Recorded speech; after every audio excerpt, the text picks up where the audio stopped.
awesome. So I'm going to show you here really quick about how to properly mound up the dirt around your potato plants. So you can see from the other one about kind of that flowering part of the life cycle here. So we have some that are flowering, we have some here that are successful and pollinated.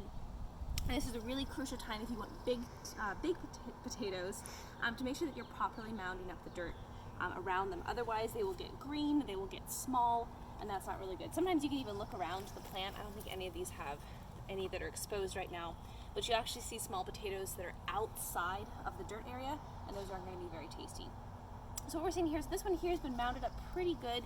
I kind of use a motion. You don't really want to pack it in too much, but I use kind of a digging and just kind of a patting motion. This one's a really big plant, so I want to make sure.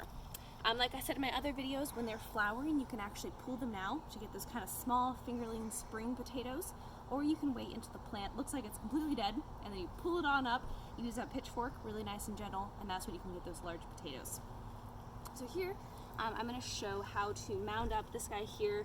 I'm definitely getting a lot of stem, and I want to make sure I'm giving lots of really good dirt for that potato, the baby potatoes underneath the soil to be able to grow.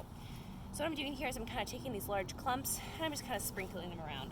It's okay if you cover up some of the leaves. There's a great dirt clod. I kind of sprinkle with my hands, making sure it's nice and loose. Potatoes don't like to work too hard. You need to make sure the soil is nice and loose around them. And I'm patting that around, kind of making like a volcano shape.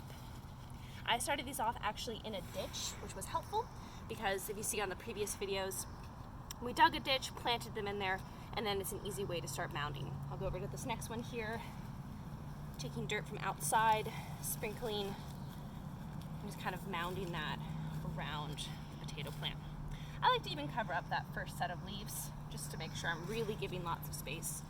So I want big potatoes. These are a purple majesty plant, I believe, and those will get nice and big. So that's kind of how you mound. I do that maybe once a week or so, and then I would say I think these plants are around 45, 55-ish days old, and I'd say about another month they'll die off, and then we'll have really nice, like large sized potatoes. There we go.